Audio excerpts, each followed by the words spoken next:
Here I have Samsung Galaxy A15, and today I'm going to show you how to perform factory reset operation on this device.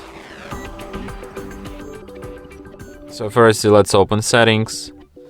Then you should go to the general management, go to reset, select factory data reset, tap reset and then delete all, and after that device will be restarted in a few minutes.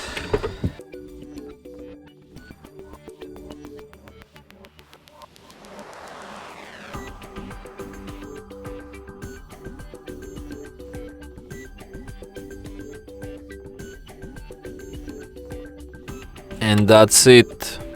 Thanks for watching. If you find this tutorial useful, don't forget to hit that like button and subscribe to our channel.